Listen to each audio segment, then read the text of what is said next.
Well, it's 3:01, so I'll call this meeting to order. I don't have a gavel, but I'll get it if I have it. There is one in that drawer. Okay, that's okay. Just don't hit the glass. All right, this is a call of this meeting to order. This is a meeting of the Finance Investment Committee of the Vallecitos Water District for Thursday, February 29th, 2024 at 3 p.m. at the district office or conference room. Do we have any public comment? No, we do not. No, nobody in remote attendance, I think. Nope. Okay, well, with that, I'll dispense with the reading the notice to the public and we'll go on to item number 1, fiscal year 2025 budget preparation. Yeah, so this is pretty much gonna be the finance committee show, so I'll hand almost every item over to Wes and his team. So Wes, when you're ready, I'm ready. Let me just open up the file. guess it makes sense that it's finance team and the finance committee. Yeah, so we've got a lot of people here today. So Mike's here. You guys all know Mike. Everybody knows Jody. Alicia's here to help answer any questions that I can't answer. And let's see. I'm excited. This is the first meeting of the budget season. First time I think we get to have like 4 to 6 of these. And first time on the finance committee for Director Grosset, I Welcoming believe. a new committee member. Welcome, Director Rosa. Thank you, thank you. Glad to be here. So you didn't know, this is the committee that makes numbers fun. Yeah. Right? At least we hope it is, because we're going to talk about a lot of numbers today, especially Jody. She's got a lot of numbers for you. It's good. Numbers are good. But I'm going to take you down the corner at Savings Avenue on Budget Street for fiscal year 2025. Tonight, the agenda, we're going to be talking about the budget to actual. So we got our audited financials done. The audited financials are for fiscal year 2023.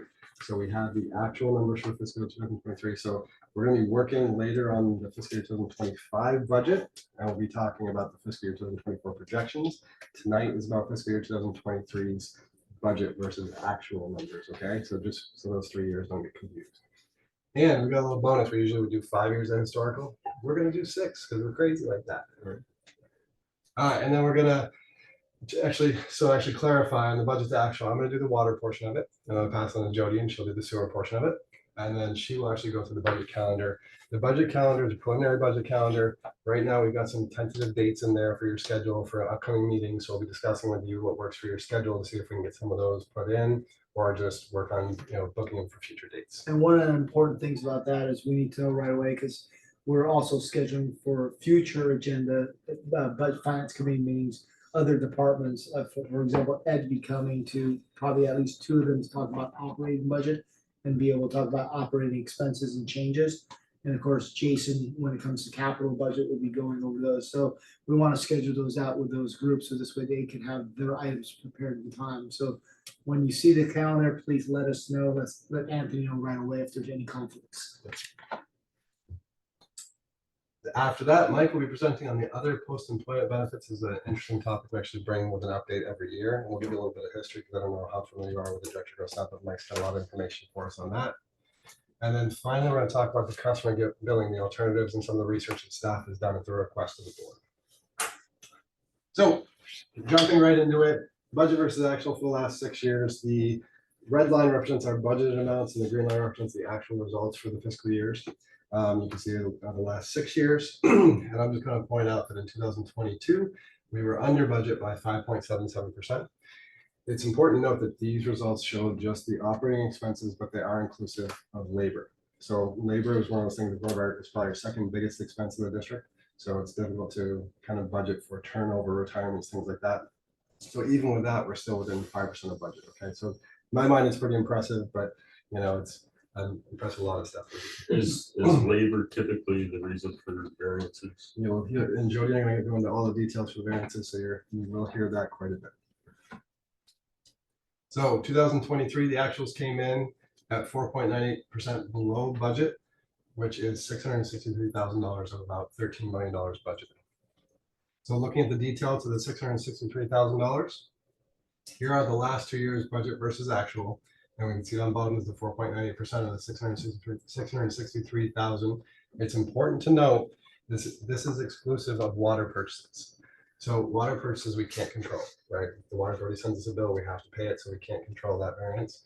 That was $2.1 million, but it's been taken out of this, so the variance is $663,000.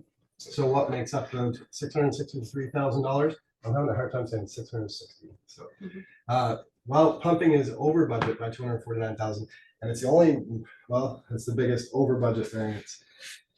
It's over budget by $249,000 mainly as a result of power costs. So, we had the whole solar, district-wide solar project where we got at the reservoirs and at lift station 1. That went into effect in 21, I believe we had it. 22. Yeah, 21, 22 is when we actually started getting bills from our PPA. And at that time, we got bills from the PPA, the power purchase provider. So they came out and they sent us bills for a portion of our generation credits. And I asked the question, I said, why are we getting bills from them, but no generation credits on our SDG&E bills? So we were supposed to get generation credits within 6 months. We actually didn't end up getting anything from SDG&E for about a year. So at the end of 22, they sent us a reconciliation bill saying, here are your credits. And we owed them about $500,000. So we went back and forth a lot, and to say it was a mess or a challenge is just an extreme understatement. We've been going back and forth with SDG&E for over a year. Thanks a lot to Mike over here for working with them. We finally got it resolved in 2023. But what happened was in 2022, we estimated the power costs based on the latest bill that we had from them. So 22's numbers were wrong because they later canceled those bills and reissued them all. So 22 was wrong, which we got it straightened out in 23. And what happened was in 23, we actually ended up paying about 15 months of power costs because we had to fix 22. So that's why it's over budget in pumping for 2023. The end story is we are getting benefit from our power purchase agreement, So that's a But it just- timing issue. but it took 15 months or so to get SDG to recognize it. SDG made a mistake on their billing, they wouldn't go back on it, and it took about, like I said, over a year with Mike's help, engineering's help, and Tierra Verde's help to reconcile that. I went through this exact same thing at Rancho in the late 90s when deregulation Yeah. happened. I cannot believe how bad they are at billing. They Yeah. are really bad at billing. If you just say, hey, I think my bill's wrong, like, okay, we'll just reissue it for you. They will cancel it and reissue your bill, and then it'll be like completely different. Yeah. You're like, that was like $300,000 difference. Like, you just, and Mike, how many times did they cancel and reissue our bills? Lots. Over and over again. It's just, This is deja vu. it's Been through crazy. this. So we finally got it straightened out. We are getting a benefit. Things are going good now. We actually do a quarterly cost benefit analysis of solar that Mike manages and does well. So things are good now, but in 2023, pumping is our largest power department. We've actually budgeted about $600,000 in pumping because a lot of the pumping stations are in there. That's why pumping is over budget for 2023. Moving on to meters.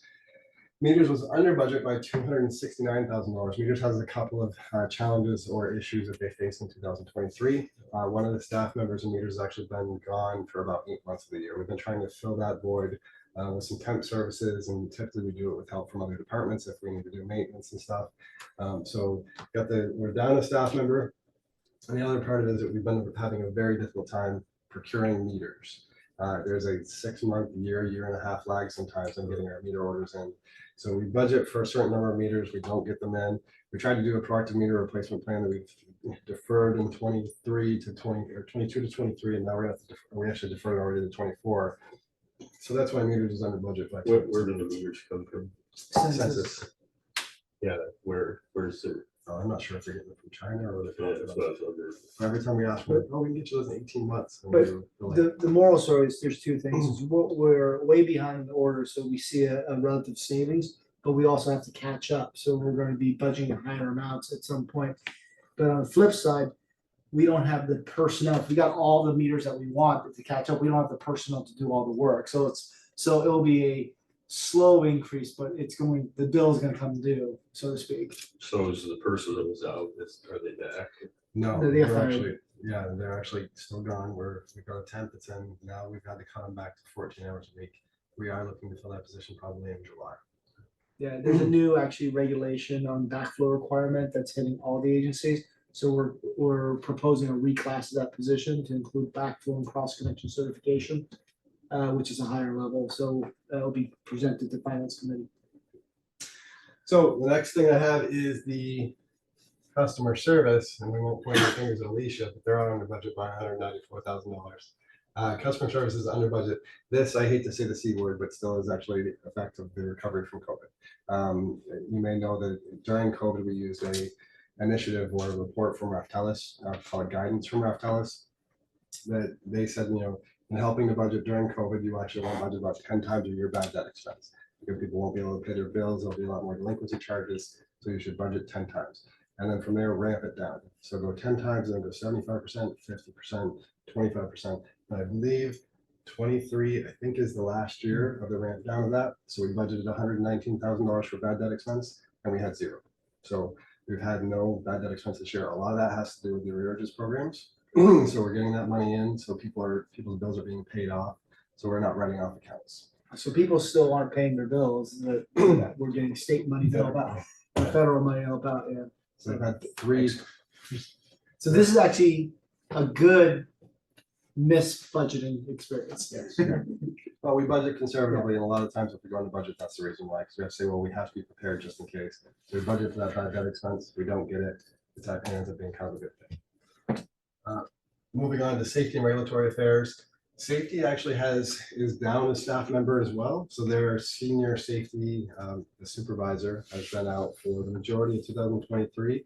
We also had turnover, so the HR manager retired. So a portion of the year they were gone, and some of their labor goes to that department. We've again tried to fill that void using NV5 outside services, but the majority of that is due to labor. So we budgeted for the full position, and we didn't have it.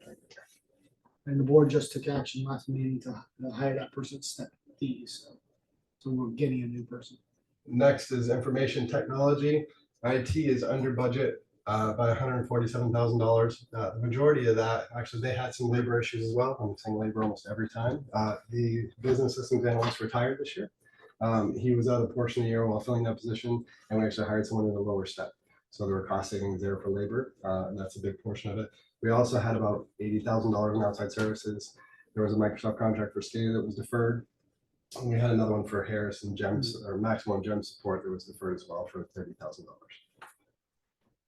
Next is G&A.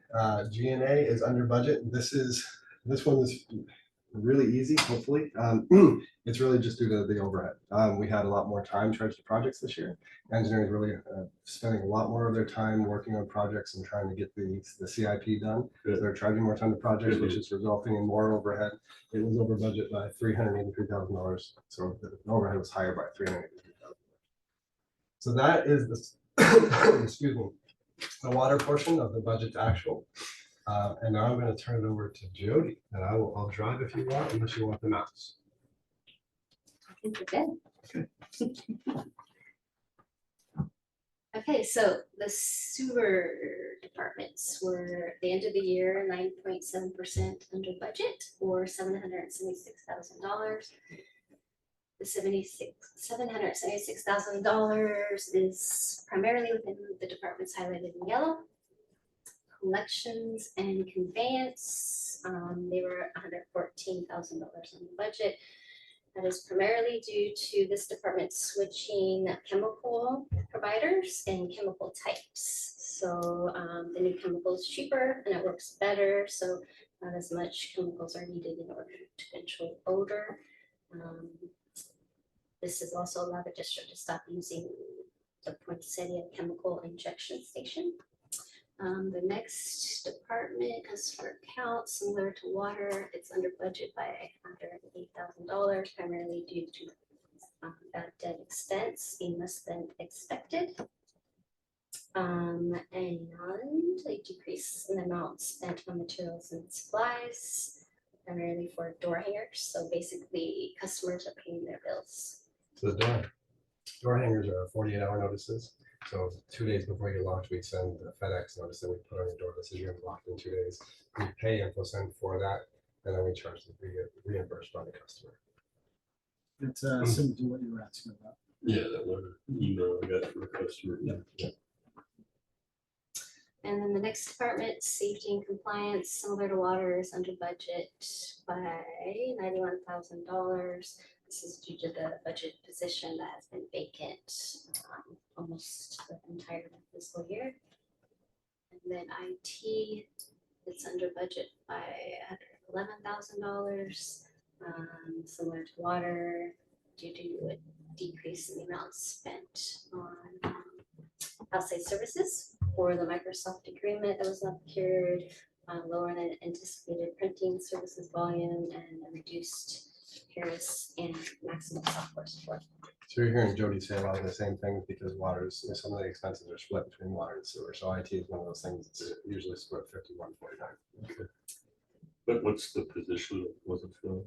That's the business systems analyst. I think it was a 2 position. He'd been here for a long time. Yeah, so he retired, and then what we did is we experimented by seeing if we could use our outside services and just increase the scope. So basically with that position being gone, we increased the scope of outside services and then kind of reallocated some of the workload. And for about 6 months, we tried it out and it was successful. So then we just continued it. And then in this upcoming budget year, we're permanently going to be eliminating that position because we're seeing over $100,000 savings. It's not all of it between water and sewer, just by using outside services in this department. Back to you, Jody. Sorry, we got Okay, on your and toes. and then the final department is GNA. They're under budget by about $176,000. Currently due to $100,000 being less spent on labor costs due to turnover, and $54,000 less legal costs being spent. And this is due to the timing of invoices received, which means in 23-24 we should expect to pay more legal costs than 22-23. And the position she was referring to was our payroll technician. That actually just went to the board for approval, the P3 committee for approval. No, I went to the board. Oh, it went to the Yeah, board, yeah. went to the board. Those are one of the 2 items, the safety technician, senior safety tech, and the payroll position. Okay, so next. And next is the budget calendar. So in February, the internal processes that were completed were that we updated the budget with the audited 2023 numbers. Individual departments prepared their budget requests and submitted them to finance. And then today we're going over the budget calendar and prior year budget to actuals. Next month, the internal processes will be that departmental budgets are compiled. Current fiscal year projections will be completed. Future personnel payroll estimates will be complete, and debt service forecasts will be complete. And the March meeting is tentatively planned for March 19th. In that meeting, we will review operating budget requests with the O&M manager present and discuss board requested items. What day of the week is? I was just gonna check that. So I think it might be a Tuesday. It's a Tuesday, but we can move it. It can be, sometime that week. We can even move it, different dates within the month. That week just kind of works with our preparing schedule. So if you do it sometime that week, it'd be great. Or if you need to move it, we can talk about that as well. These again are just tentative dates. We lined them up with last year and just said we'll probably do it. So yeah, I think Anthony or James or Howard will communicate with you the tentative dates, and we can just figure out from there. Definitely, we'll send out something for all the dates that's going to be shown here to the committee members to verify, and then we'll schedule accordingly. Yeah, so this will be the meeting where Ed's at, and we actually go through all the operating, so the outside services and materials request. So it's a very lengthy. We have like 36 pages of detailed expenses that we'll be going through just to go over. We don't have to go through all of it, but we can if we want to. You're going to get all the detail. So. And the O&M budget is the lion's share of the operating budget. So. Okay, and then in April, the internal processes will be to incorporate the operating budget. There will be a first review by the finance manager and who will work finance manager. So that would be. We need to fix that. Yeah, it's dated. Who will possibly revise and refine. And then the April meeting is preliminarily set for April 11th, where we will review capital budget requests, preliminary salary and benefit estimates, and review operating budget changes, including water cost estimates and revenue requirements. So that was on Thursday, tentatively. Yeah. And that's one you'll have the full capital budget with the district engineer here and possibly Ryan, the senior engineer, to go over any questions on that. And again, I think these are the first drafts that they haven't been fully refined yet. They've gone through one pass. So the water cost estimates will be kind of the result of meeting with the water authority. That'll be the best information that Mike has at that time. Yeah, and as you know, it's not gonna be accurate at that time. So I'll do my I'm best. saying they're doing it earlier, but we don't get real numbers Right. earlier. And the problem was last year, they did it earlier and then it came down to this 10-11%, and then everyone argued and they went back and reached it and changed it anyway. So it was actually later than it was the previous year. Yeah, so this would be a kind of a big meeting with the capital going out there. There's a lot of information, capital, salary and benefits, another big, big item. And then going over the cost of sales and stuff, but the two, like the capital budget and salaries and benefits will be two busy items. Is that where they see any position requests or reclassifications at that point too? Should be. And then in May, the internal processes will be to go over reserve projections. There will be the first draft to the proposed budget that will be reviewed by management staff. And the May meeting is scheduled for May 1st with the full board. It's a board workshop.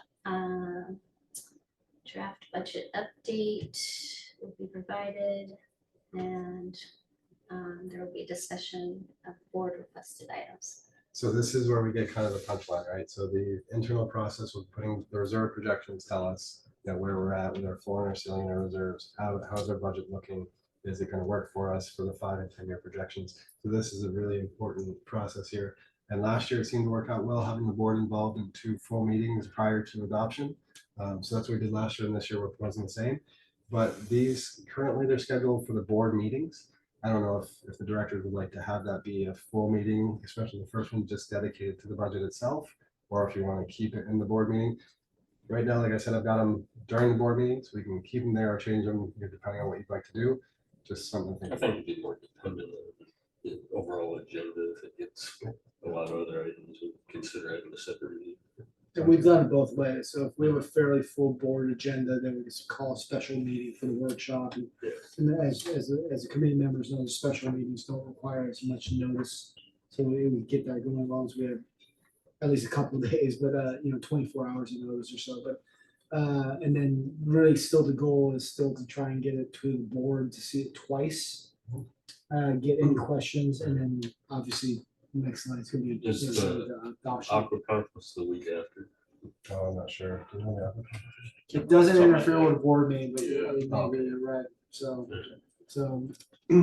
But yeah, so the May 1st board workshop, that would be the time where we give the full board all the information, really look for your feedback. So, to get your feedback on that, so we can make any changes before the 15th. And then hopefully after the 15th, we're really just doing some QA, QC before we get to the June 5th meeting to approve the budget.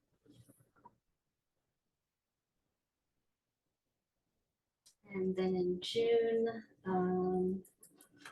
management staff will continue to revise and refine the draft proposed budget. And the budget will go to the board on June 5th for approval. and that's the goal. So if we need to do a special board meeting in June, and we also have the second board meeting in June. But the goal is to get it adopted really prior to obviously July, because that's when our new fiscal year starts.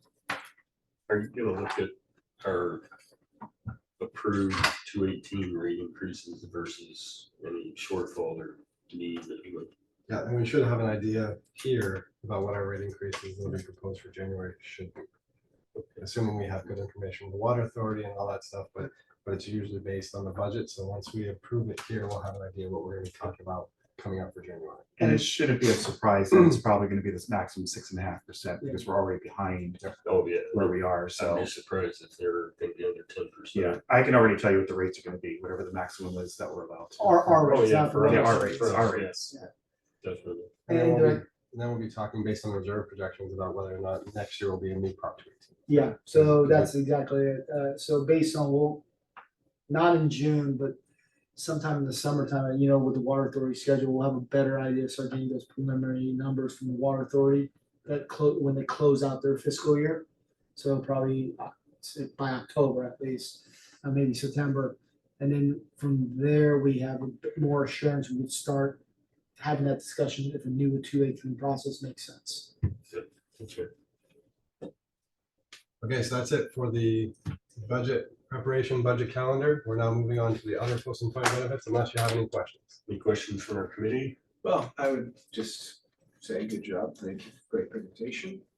And, you know, it's important to take a step back and look at this from, you know, not just a macro perspective with these big numbers, but try to look at it from a micro perspective as well and recognize that every $100 spent is somebody's bill. And if you're talking about raising the rates, the maximum 6.5%, we better be doing everything we possibly can to be keeping the costs down low here. And so in just scanning our kind of G&A expenses, you know, I come across some stuff that seems maybe hasn't been examined in a while. And I would encourage us to kind of revisit a lot of these line by line items of stuff that technology has caught up and the prices have come down a lot. So be happy to help with the highlighter and look at stuff that I think could help bring some costs down. But like I said, every $100 counts. And when it comes to customers' money, it's important to show that we're doing everything we possibly can. Absolutely. And we will give you all the line item details you want. You have 36 pages of it, so we can all go through it and have fun. Be happy to do that. Yeah. So we're here for. All right, with that, we'll move on to item 2, OPEB funding standard. Oh yeah, you want to. So, happy leap year. So the OPEB's, so let me give you a little bit of background on what OPEB is. So OPEB is our other post-employment benefit. So basically it's a retiree health. And so it's a closed system. What does that mean? It means anyone that's been hired, in order to be eligible for OPEB, you've had to been hired before July 2013. Anyone hired after that date is not eligible for OPEB. So how many employees are in this system? There's about 57 active employees and about 29 retirees that are in here. Now, what's the cost of OPEB? So right now, it's about $400,000 a year that we pay out for the retiree health. And so where are our assets? Our assets in what's called CERT. And it's a trust account. So basically the savings account that we put our money in, or the investment fund. So California employers. Like, who is it through? Is it? It's through CalPERS. It's through CalPERS. PERS. Yeah, but it's not funded exactly the way the PERS funding is. Right. It's not all those, yeah, they're two separate systems. So it's the California Employers Retirement Benefit Trust. First has the pension, they have the CERT, they have 457, they have 115 trust, they get into all this kind of stuff. So, and they're all kept separately. So some of the definitions real quick. TOL, the total OPEB liability, that's basically what the present value of the benefits are for current and past service. Can you go back one second? Wes, I don't know if I can go back on this. You gotta roll it back. Oh, just roll up. Okay. There you go. So 29 retirees cost $400,000 annually, or that includes the 57 as well? No, that's the 29 retirees, and that's either their family coverage. Well, most likely it's only Employees. One employee and spouse. spouse. There might be one that's still grandfathered in, that's family coverage, but that's no longer eligible. Got it. So, do they get the benefit until age 65? Age 65, or there's some other things, if they get another job that has full-time benefits, if there's some And other so things, when the 13,000. retiree hits 65, then the benefit ends, even if the spouse is much younger. And there may be one, like you said, that still is grandfathered in before we change those rules, that the spouse will still get and the family members will still get until they age out. But in general. But he hasn't hit the, it costs us $400,000 a year, but he's gonna go into more detail about that. Yes. So it's, I don't want to ruin it for him. It's a, No, and please stop me at any time, because thanks. as I say, I'm so used to going through these things that it's second nature to me, so. Yep. So the TOL, the total OPEB liability, that's it used to be called the actual accrued liability, and it's the present value of the benefits. FNP, fiduciary net position, is basically our checking, our savings account. How much is in the bank? How much do we have set aside for that? It's a certain balance. And then the difference in net OPEB liability is just your liabilities minus your assets. So let's look at some of those numbers. The present value of the future benefits is about $5.7 million. We have an actuarial that every 2 years, they do a full actuarial analysis, and I think the other year they just do an update. So we get numbers updated. So that number can change, obviously, based on the number of employees, either the retirees or the active employees. And also by the actuarial assumptions. So some of them are life expectancy, interest rates, healthcare costs. As those change from year to year, the actuarial number can change. So our funding, we currently have about $5.75 million in the account. And since 2012, we've made about $4.25 million in deposits. So we took our money, put it aside, put it into a search account. And during that time, we've made about a little over $2.5 million, or 5.16%, 5.18% on that money. That's over the whole period, right? Over the entire period, yes. And we've withdrawn about $1.15 million. So for the last 3 years, we have drawn down money from this account. Before, we used to expense it through our regular normal budgeting process. Now we are able to, it's funded already, so we're able to draw that down. And what that means is it costs us $0 per year. Right, So because we've already put the money that's aside. $400,000. We're required to pay it first, but then we request reimbursement for it. So this is costing us nothing right now. And most of it's because of the interest that we're getting on it. It's basically paying, and it'll show on the next graph, I believe. It's the next one.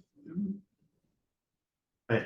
So here's kind of the funding and liability assets over the last 5-6 years. So the blue bar is our liability, and it's about hold steady about $5.7 million every year. And the green bar is our assets that are in the trust. In 2021, you'll see a big spike. That's the interest was just gone crazy in that year, and then it dropped back down the next year. The liability is going to stay pretty much about 5.7 million. As people earn every year, they're going to earn, but then some people drop off. So we expect that number to stay pretty much the same. They'll end up going down over time because it's a closed. It'll go, It's yes, as For sure. people either leave. If someone who's currently here leaves, then that whole liability goes away if they don't retire. And then as those 29 retirees, as they go off, the number will come down. So yes, it'll come down a little bit. And the drawdown amount, what Wes was saying too, so it's basically just drawing down pretty much the interest that's on there. So the accounts, But that was the purpose of fully Funding funding. it. So it's a fully funded trust that's now closed. So therefore, we're able to pay ourselves from the fully funded trust. And you'll notice that we say net OPEB liability, but technically we have a net OPEB asset because our value is worth more than what we own. right. So right now we're about 101% funded, and we have about a $57,000 net balance in that account. So that is the update on the OPEB. So if there's any questions. Yeah, Go ahead. that's very helpful. I was just curious if you had any, what it's returning right now presently, given, everything's making 4 to 5%. Yeah, I do. Well, I keep a running balance of it, so I can tell you what the running balance was at any point in time. Give me 1 second. Maybe I'll answer your question now. If not, I'll get back to you with that. If I can't answer it quickly, So who manages the investment? CERP does. So they have 3 investment strategies, a 1, 2, and a 3. 1 is very conservative, 2 moderate, 3 aggressive. We're at 2. So we don't want to be at either extreme. The 3 has been making more, it's about 5.9%, but then you're a little bit more risky as you saw that one that went up to 6.9 and back down to 6. You're probably going up to 7.6 and down to 5.8. So we didn't want to be that volatile. So they have certain assumptions they build into the liability over time and how we're going to pay back the employees. So they need to meet those assumptions in order for us to continue to be fully funded. Yeah. So hopefully the story will say they're coming close to that, because as with pensions, and that'll be an interesting discussion as we get through the budget process as well. We need to look at our net pension liability and whether or not we need to have a funding policy. EWA just went through, we just had a meeting 2 days ago talking about their recommended policy for their net pension liability.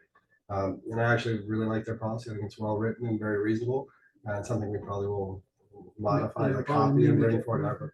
I mean, we've all been working together. It's a good policy. We've gone through a lot here at the district with net pension, with PERS trying to meet the 6.8% with the different things as far as the basis and the ramping up and the negative amortization, all that stuff that's involved. I think you'll find that very interesting. I definitely find it interesting. But this should be kind of similar to that when they try to meet their And then targets. it's a time lag of when you see their performance versus. That's the when worst they have part to make about it. decisions. Yeah. That's the worst part about it. The 2 year lag behind, Yeah. the reporting. Yeah. So we kind of. If they could catch up, it'd be so much more fun to work with, but it makes it difficult. So for the return information, so it's a weighted return, so I can't do a simple math rate of withdrawal funds, it's a weighted average daily balance. But I can tell you on December of 22, our average return at that point was 4.68. Now it's gone up to 5.18. I can't easily right now tell you what the return has been since that time, Yeah. but 6.5 about. I'm just curious, if you get like a month break, should we make it somewhere in the neighborhood of like 30 grand a month? So I can tell you, I have all that information because I have the daily detail, actually transactions from all of it. So I can tell you how much we make on an average day. Obviously, some months it's going to be negative. Sure. We lose. How So easy or difficult is it to change the investment strategy? I don't know if we can do it at any time, but I know once a year they kind of contact Wes and I and we meet with them and we always say, no, to stay at 2, stay at 2, stay at Let it 2. ride. Yeah.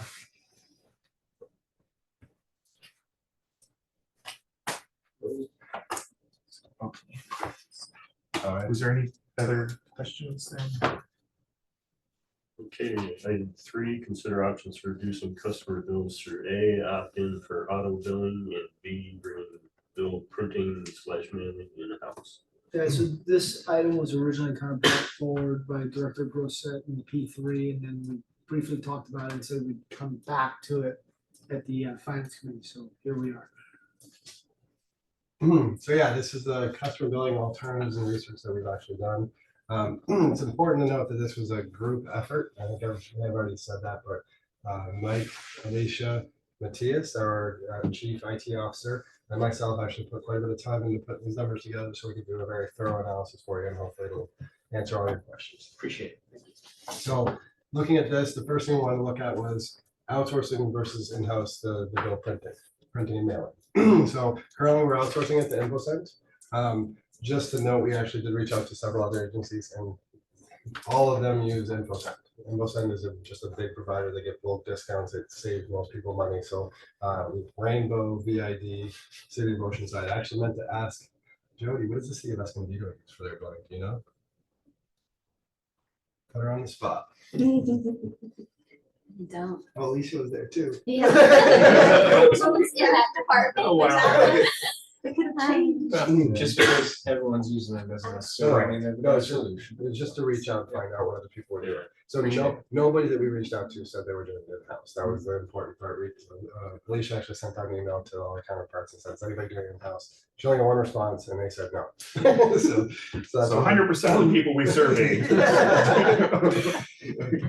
But the other thing is to look at the options for opt-in for auto pay. So we currently offer auto pay, and we're looking at any possible incentives we can provide. So we're going to give you analysis on that as well. So going through that, first I want to give you some billing statistics. So we have 23,000 total customers. So we send out 23,000 bills per month, but 10,170 of those have opted for bill suppression or paperless billing. So we're not mailing 10,170 bills. 9,900 of those customers are on auto pay already. And we also have text message alerts, which basically tells you your bill is coming due or whatever. So 856 people have opted into text message alerts as well. So looking at the cost of in-house billing, in order to do that, we need to look at the total number of bills, which is 23,000. 10,170 are on paperless billing, so we're not mailing them. So we need to mail 12,830 bills per month, which would equate to 153,960 bills per year. So using those numbers, we took a look at what it would cost us. And the first thing we have to do is get a big printer that can print, can stuff, and can do postage, or you do several machines or one. We worked with IT. IT contacted Xerox, which is our current provider of all of our printers here at the district. They basically said to get the printer we would need, it could range from 75,000 to 150,000, depending on which features you're looking for. Even if you got the one for $150,000, you'd still have to have someone there after they got printed and stuffed to feed them back through for the postage. So you're gonna need some staff time involved there in that area. This is an average of those two numbers, between 775 and 150 is about 112,500. Gives you $22,500 a year because it's a 5-year lease. After that, it actually goes up. They increase your cost because they want you to buy another machine. So they charge you about $2,200 a month as just a monthly service charge if you don't buy another machine from them. Well, you switch to Hewlett Packard. Yeah, or you go somewhere else. Threatened to, right? Yeah. But, yeah, that's good to know. And, the swapping, that's not that. It's like changing the Right, right. battery. It's just that we'd have to have someone that went in and you have to make sure they, that all the animals came out right. We still have a sort of a quality control on that too, and then feed them back through and make sure they all got posted. It's just a minor detail, but something that was noted. The paperless number 10,000, is that a pretty hardened number, or is there opportunity to increase that? Absolutely. And that's one of the things we will be talking about. And, as we talk about opt-in for auto pay and incentives there that may exist. And also, how can we reach out to customers and say, hey, we do have auto pay, we should get on paperless. We've got almost half. So, Yeah. so we're doing pretty good, but we can always do better. Is that pretty typical of others? That's a good Yeah, I question. guess if they answer the question. Yeah, so I don't know the answer if it's typical as far as like other agencies that Yeah. will have. It'd be a good thing for us to look at. I talked to a couple of the GMs and just at the CWA GM meeting, and the numbers kind of all over the place. Most of them didn't know the number off the top of their head, but they say, oh, I think only 20%. And some say, oh, I think we're close to 40 or 50%. Okay. A lot of them were, nobody that I know of said, oh, we're way over 50%. How's that? None of them actually, matter of fact, I didn't even know the number until I saw the presentation. So moving on and talking to Xerox as well, Matthias shared with me that we'd also have to increase our printer maintenance costs. Currently, we have next day maintenance on our printers that are here. So if we call them, they're supposed to come out the next day and fix our printer. If we're in the middle of a billing cycle, which has to happen twice, 2 days a week, every week, we can't have that delayed. So we'd have to have 24/7 support, and that would cost us money. They couldn't give us a quote at the time, so it's left blank for that. But we'll get to the end and then we'll talk about that or figure it out. So then there's also a 4 cents per page printing cost for color printing. So Xerox charges us, currently we're paying a little bit more than that, but if we do this printing, it would go down. So we talked then, because we'd be printing more, it'd be, instead of 0.5 cents, it's 0.0506 cents per page currently. It would be 0.04 if we do more bulk. So that equates to $6,158 per year. Part-time staff, what we did here is there's gonna have to be a staff person, and it'll kind of all fit together at the end. We're gonna have to have someone not only feeding them for postage, you're also gonna have to have the export from the billing system, which comes out as a text file. That export has to be fed into a software, which we're gonna have to pay for, which sets up a template to, design the bill the way you want it to. So that person will have to export it and then import it into there, unless you get a similar system, which would be you'd almost have to revise all of our systems to get two that were integrated. So we'd have to purchase a separate one and then have someone export it and import it. So that person's gonna have to do that work. That, and then, any of the QA/QC, we kind of estimated about 10 hours per week for a part-time person, because they'd be doing it 2 days per week, every week. So 10 hours per week, about $25 an hour, which is our project. We have a part-time project person on our salary schedule. So it'd be about $13,000 a year for staff costs. Next is the template software that I was just discussing. It's about $10,000 a year to have that software where you export it and it just basically puts it into the template. So it reads the text file, designs it how you want it to look with the charts and graphs, and then sends it over to the printer from that software. The next thing will be the bill payment platform. Currently, if you go to our website and you hit pay your bill, it brings you to an info center website who we're outsourcing to do that service for us. They charge us about $43,000 a year for that site, but that includes transaction costs. Just the site alone, we've actually got a quote from them. It's called Citybase to do this. So it's $28,200 a year for this service to just have that bill pay platform. They also charge 35 cents per transaction. I didn't put that here because it really wasn't necessary in this analysis. So it could be later, but the conclusion is what it is already. So, so it's $28,200. The next thing would be paper. We're currently paying, I think it's 1.5 cents per page, 0.014 per page. So I just include that in here to make it apples. So per page paper would be $2,279. Each bill, it's important to know too, is also one page. So 153,000 pages. And then envelopes. We have an outgoing envelope that we include with the bill, which has a window, and then we have a bill or envelope inside with the bill for the customer to pay their bill. So there are two envelopes in every mailing that we do, a number 10 envelope and a number 9 envelope. We're currently paying about 20 cents per envelope for the 10s because we have to have it printed by Aloha Printing and have them put our letterhead on it. Same thing with a return, it also has our letterhead on it. We're paying, I think, 8 cents for that one. However, we're estimating if we do a bulk printing, that cost should go down. So we've halved that cost. So we've made it 10 cents and 4 cents per envelope. So that would be about $22,000 per year for total cost of envelopes. And finally, the biggest cost to the district of doing it in-house, and I think this is probably obvious from the beginning, but the postage cost. So if you mail 153,960 envelopes at 64 cents an envelope, it's going to cost you about $100,000 a year.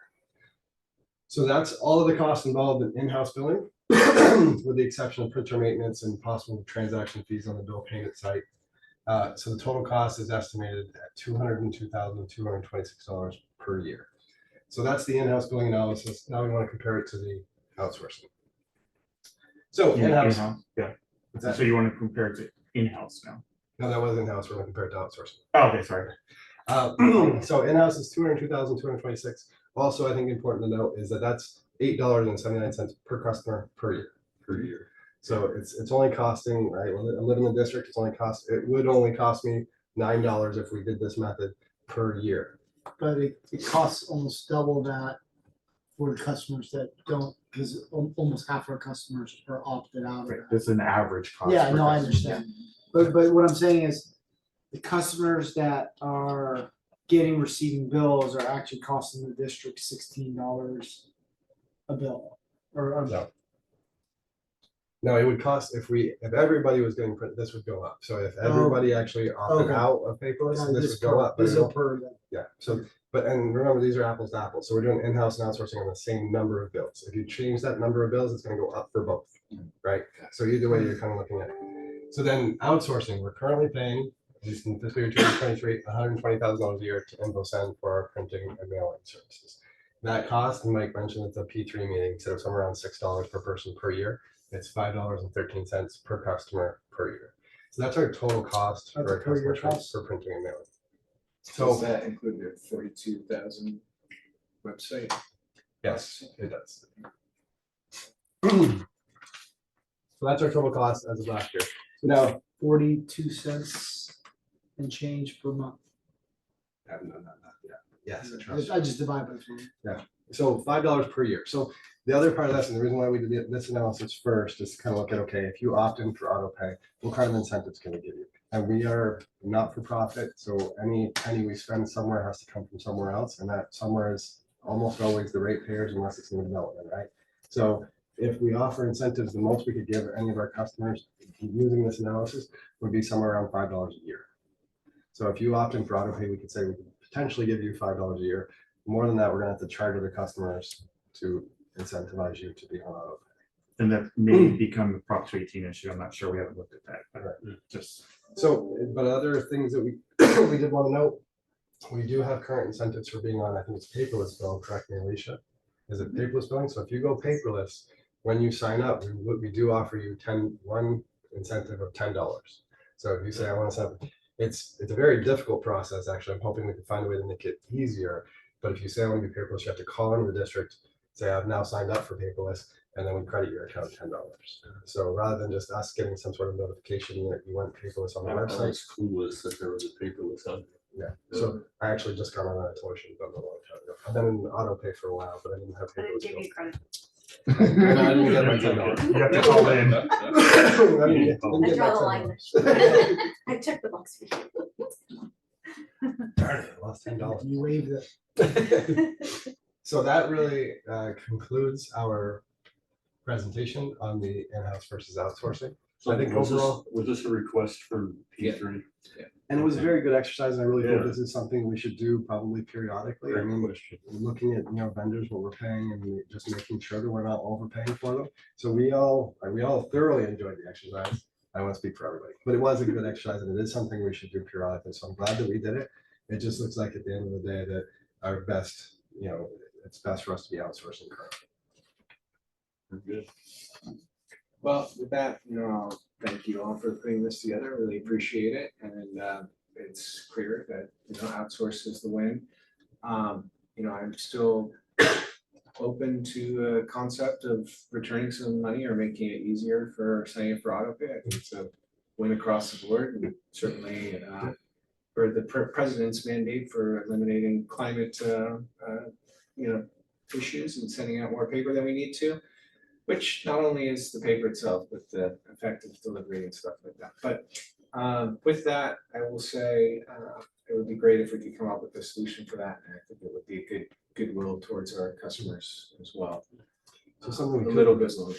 Sorry, I didn't mean to interrupt you, but Yeah. something we could look at is potentially saying a one-time like $25 credit for something like auto pay. If it's not a recurring payment, then that, that'd be 5 years of their Yep. their cost, but it wouldn't really kill us. I think that's a great idea, and I would say after you issue that $25 either credit or a gift card or whatever, that's another good opportunity to follow up with that customer and say, hey, would you mind leaving us a review on Google Reviews or Yelp? And we really need to start building up our reputation again in the public. Yeah. And I know it's difficult because there's always gonna be negative people that had experience that was beyond our control, but we need to start balancing that scale and making sure that, all the 99.9% of people that have a great experience here are able to share their voices as well.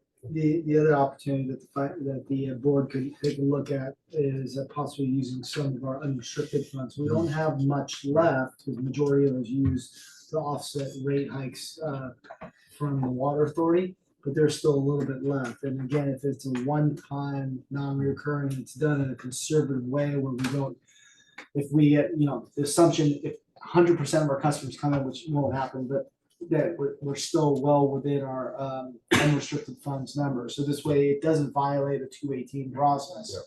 Then that can be done as a one-time thing.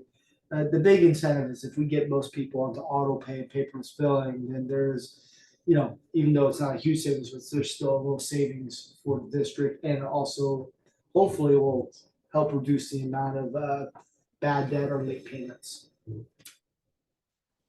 Is there any data to support how that affects the payments?